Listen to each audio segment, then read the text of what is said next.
समझने की कोशिश करेंगे।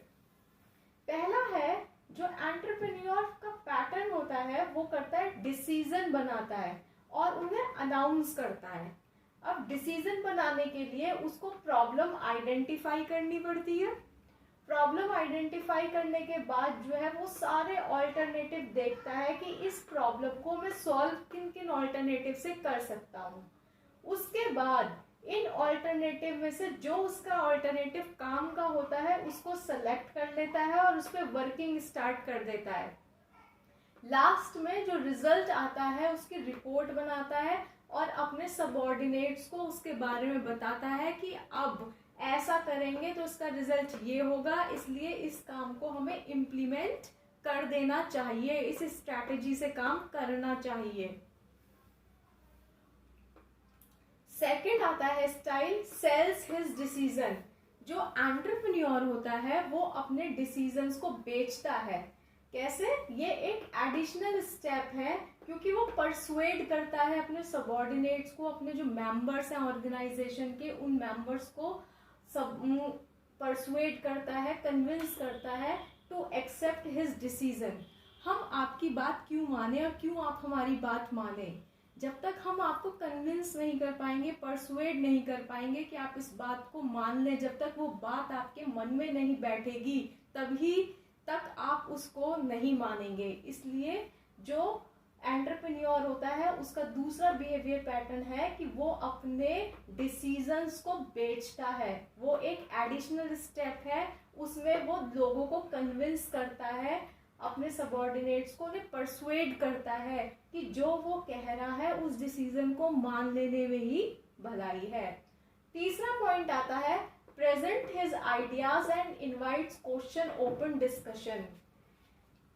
वो पूरी तरीके से, अच्छे तरीके से एक विचार विमर्श करता है, उसमें उसने अपने आइडियाज, दूसरों के आइडियाज सजेस्ट, ओपन डिस्कशन।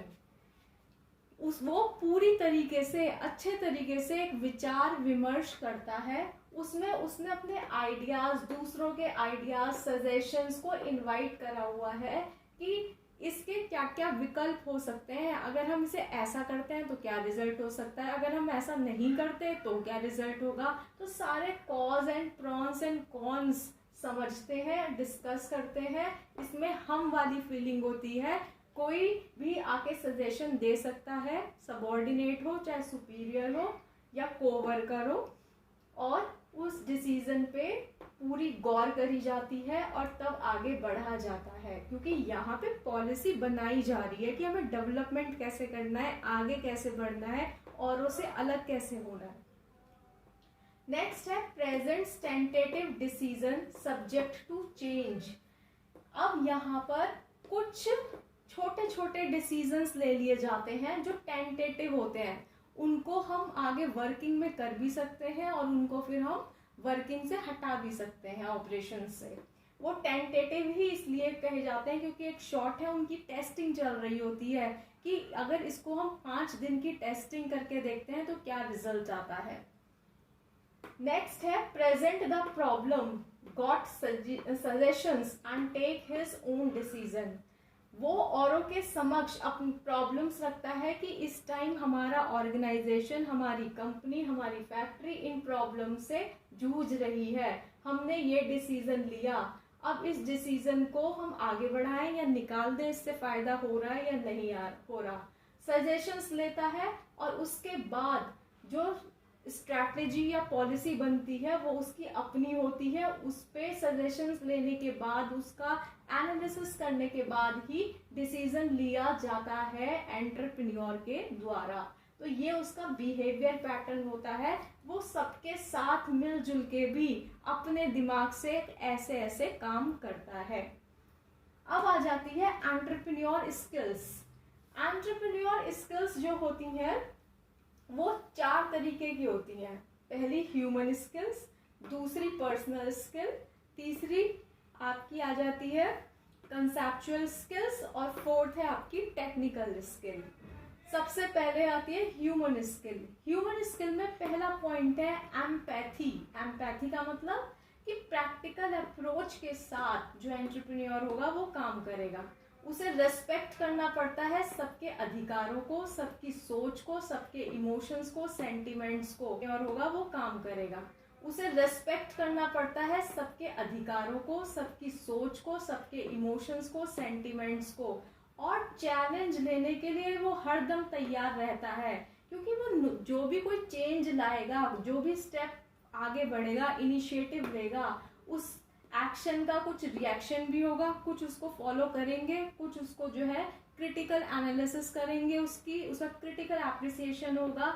तो अच्छाई और बुराई दोनों को फेस करने के लिए वो चैलेंजेस को हरदम एक्सेप्ट करता है, किसी के बारे में बुरा नहीं सोचता, चाहे कोई उसका विरोधी हो, चाहे वो कोई उसका साथी हो, सबकी सोच को वो वेलकम करता है और अच्छे से उस पर वर्कआउट करता है। सेकंड है ऑब्जेक्टिविटी। वो किसी की कही सुनी बातों पे यकीन नहीं करता। ऑब्जेक्टिविटी प्रैक्टिकल अप्रोच के साथ सच को सच ही कहा जाएगा, उस पे काम करता है, ऑनेस्टली काम करता है और फ्री फ्रॉम बायसनेस या प्रिजुड्यूस होता है। वो हर तरीके से एक न्याय लेना और देना दोनों ही जानता है, और वो होगा जब वो कुछ ऑनेस्टली काम करेगा। दूध का दूध, पानी का पानी, बिल्कुल साइंटिफिक अप्रोच पे चलता है, प्रैक्टिकल और लॉजिकल होता है ये व्यक्ति। थर्ड है टीचिंग स्किल। एंटरप्रेन्योर जो है डेमोन्स्ट्रेट कर करके दिखाता है कि हमें अपना टास्क पूरा कैसे करना है, अपने ऑब्जेक्टिव्स को कैसे पहुंचना है। फोर्थ है आपका इसमें नेक्स्ट सोशल स्किल।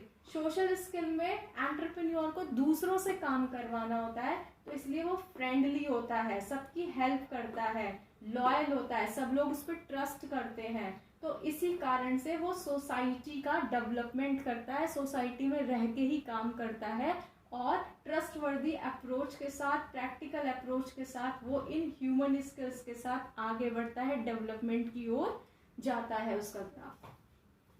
सेकंड है पर्सनल स्किल। पर्सनल लेवल पे जो एंटरप्रेन्योर होता है वो इंटेलिजेंट होता है, उसका आईक्यू लेवल दूसरों से अलग होता है, तभी वो एंटरप्रेन्योर बनता है। क्रिएटिव होता है, कुछ नया करने का उसमें एकदम होता है, इनोवेटिव होता है।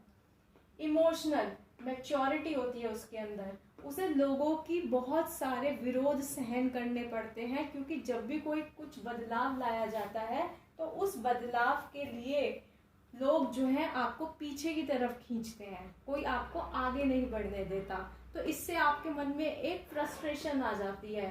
अब इसके अंदर इतनी इमोशनल मैच्योरिटी होती है कि फ्रस्ट्रेशन आ जाती है। अब इसके अंदर इतनी इमोशनल मैच्योरिटी होती है कि कौन उसको सही राह दिखा रहा है, कौन उसको गलत पीछे की तरफ धकेल रहा है, तो उसके अंदर इमोशनल मैच्योरिटी होनी चाहिए कि किस तरीके से हाई लेवल की फ्रस्ट्रेशन होने के बावजूद भी उसे नॉर्मल बिहेव करना है, सबको सुनना है और सबको साथ लेके चलना है, तभी बदलाव आएगा। थर्ड है इसमें मोटिवेशनल ड्राइव। वो दूसरों से काम करवाता है, क्योंकि ऑर्गेनाइजेशन जो है अकेले व्यक्ति से नहीं चलता, ऑर्गेनाइजेशन जो है सबको एक ग्रुप एक्टिविटी लेके चलता है, तो वो दूसरों को मोटिवेट करता है कि अगर हम ऐसा करेंगे तो हमारी सोसाइटी आगे बढ़ेगी। द नेक्स्ट है integrity. High minded give high aspiration and high ideals. जब कोई आगे बढ़ता है तो वो दूसरे के लिए बेंचमार्क क्रिएट कर देता है। सिंपल लिविंग और हाई थिंकिंग होनी चाहिए। ऊंची सोच से ही आपका मस्तिष्क अच्छी तरीके से काम करता है, आप कुछ कर गुजरने का हौसला रखते हैं, उससे आपको हाई एस्पिरेशंस मिलती हैं। जब आप एक बार जीत जाते हैं तो आप मोटिवेटेड हो जाते हैं कि आगे भी हमें इसी तरीके से हाई आइडियल्स रख के, मेहनत करके हमें आगे कैसे बढ़ना है, अपने गोल्स को कैसे प्राप्त करना है, और एक हमें सोशल वेलफेयर के काम कैसे करने हैं, सोसाइटी का स्टैंडर्ड कितना ऊंचा मेंटेन करना है। हाई मोरल के साथ, पॉजिटिव अप्रोच के साथ ही आप ये कर सकते हैं। नेक्स्ट है डायनामिक एडजस्टमेंट। वो जैसी सिचुएशन होती है उस सिचुएशन के अकॉर्डिंग ही उन सब में चेंज लाने की कोशिश करता है, एक चीज पे अटल नहीं रहता, सिचुएशन के अकॉर्डिंग अपनी नीतियों को बदलता है और काम करने के तरीकों में, मेथड्स में भी चेंज लाता है और इस चेंज के साथ एडजस्टमेंट करके चलता है। नेक्स्ट आता है आपका कंसेप्चुअल स्किल्स। कंसेप्चुअल स्किल्स जो होती है वो गिव्स अंडरस्टैंडिंग, एक अंडरस्टैंडिंग देती है किस किस के लिए, ऑर्गेनाइजेशन बिहेवियर को समझने के लिए कि ये ऑर्गेनाइजेशन क्या उसका पैटर्न है, क्या बिहेवियर है, किस तरीके से यहाँ वर्किंग होती है, किस तरीके से हम जो है अपने ऑब्जेक्टिव्स को अचीव कर सकते हैं।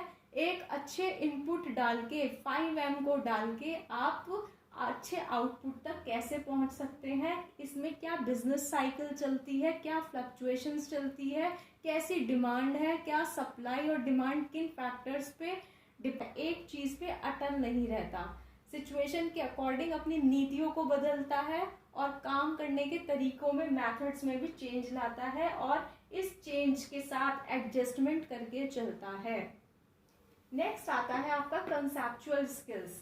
कंसेप्चुअल स्किल्स जो होती है वो गिव्स अंडरस्टैंडिंग, एक अंडरस्टैंडिंग देती है किस किस के लिए, ऑर्गेनाइजेशन बिहेवियर को समझने के लिए कि ये ऑर्गेनाइजेशन क्या उसका पैटर्न है, क्या बिहेवियर है, किस तरीके से यहाँ वर्किंग होती है, किस तरीके से हम जो है अपने ऑब्जेक्टिव्स को अचीव कर सकते हैं। एक अच्छे इनपुट डाल के 5M को डाल के आप अच्छे आउटपुट तक कैसे पहुंच सकते हैं, इसमें क्या बिजनेस साइकिल चलती है, क्या फ्लक्चुएशंस चलती है, कैसी डिमांड है, क्या सप्लाई और डिमांड किन फैक्टर्स पे डिपेंड करती है, इनमें चेंज कैसे लाया जा सकता है, ये सारी चीज़ की इंटरनल एफर्ट्स करके इंटरनल फोर्सेस को हम कैसे कंट्रोल कर सकते हैं और एक्सटर्नल फोर्सेस को कितने हद तक हम नॉर्मल बना के चल सकते हैं, ये सारी चीज़ समझने की जो शक्ति होती है वो कंसेप्चुअल स्किल से आती है। कॉम्पिटिटर्स, कॉम्पिटिटर्स जो है मार्केट के अंदर उनकी क्या नीति चल रही है, कैसा कंपटीशन चल रहा है, एक हेल्दी एनवायरनमेंट, एक हेल्दी कंपटीशन को हम मात कैसे दे सकते हैं, हम अपने को दूसरे से अलग कैसे कर सकते हैं, पुरानी तरीके से ही ना चल के कुछ नया कर दिखाना और इन कॉम्पिटिटर्स को पीछे छोड़ देना, इसकी समझ ये कंसेप्चुअल स्किल्स के अंदर एक एंटरप्रेन्योर को आती है। नेक्स्ट है फाइनेंशियल स्टेटस। फाइनेंस जो होती है वो हर ऑर्गेनाइजेशन की एक ब्लड होता है, तो उसको समझना बहुत जरूरी है, आप इसे नज़रअंदाज नहीं कर सकते।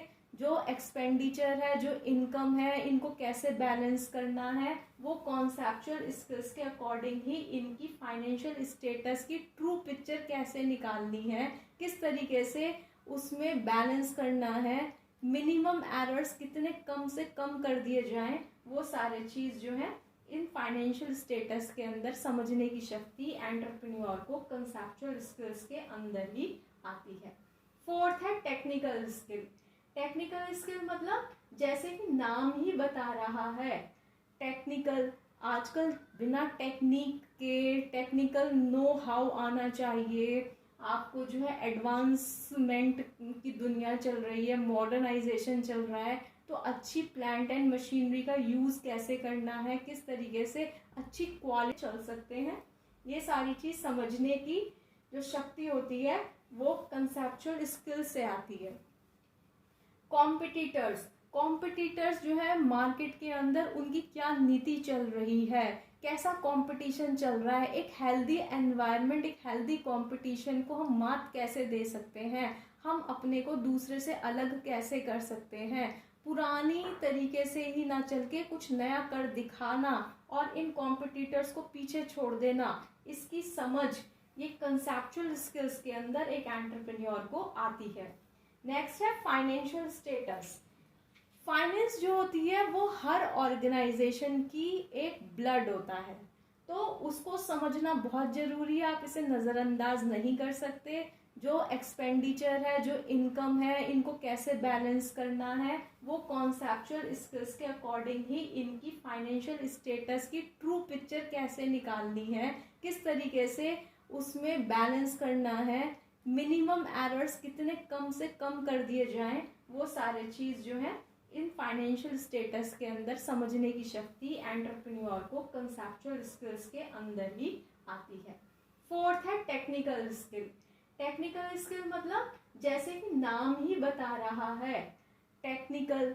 आजकल बिना टेक्निक के, टेक्निकल नो हाउ आना चाहिए आपको, जो है एडवांसमेंट की दुनिया चल रही है, मॉडर्नाइजेशन चल रहा है, तो अच्छी प्लांट एंड मशीनरी का यूज़ कैसे करना है, किस तरीके से अच्छी क्वालिटी प्रोड्यूस करनी है, तो वो क्या टेक्निक्स होनी चाहिए। लेबर इंटेंसिव टेक्निक भी समझनी चाहिए, और जो है मैकेनिक्स टेक्निक्स जो है, मशीन्स क्या है, वो भी समझना चाहिए। तो वो टेक्निकल स्किल की पूरी नॉलेज होनी चाहिए, पूरी इनर इंजीनियरिंग होनी चाहिए बंदे के अंदर, एंटरप्रेन्योर के अंदर, तभी वो एक सक्सेसफुल एंटरप्रेन्योर बन सकता है।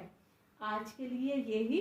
इसमें आपको कोई चीज़ समझ में नहीं आ रही हो तो आप जो है पूछ सकते हैं। प्लस मेरा मानना है कि अगर आप इस तरीके से पॉइंट्स बना बना के इनको समझेंगे, एक्सप्लेन करेंगे, तो ये इजी भी हो जाएगा और इफेक्टिव आपका आंसर हो जाता है। अगर आप इसको पूरा पैराग्राफ में याद करके या लिखने की कोशिश करते हैं तो वो इफेक्टिवनेस नहीं आती। इसीलिए ऐसे फ्लो चार्ट के रूप में आप जो है अपने पॉइंट्स बना सकते हैं और इनको समझा सकते हैं पॉइंट्स को। Thank you for today. Okay.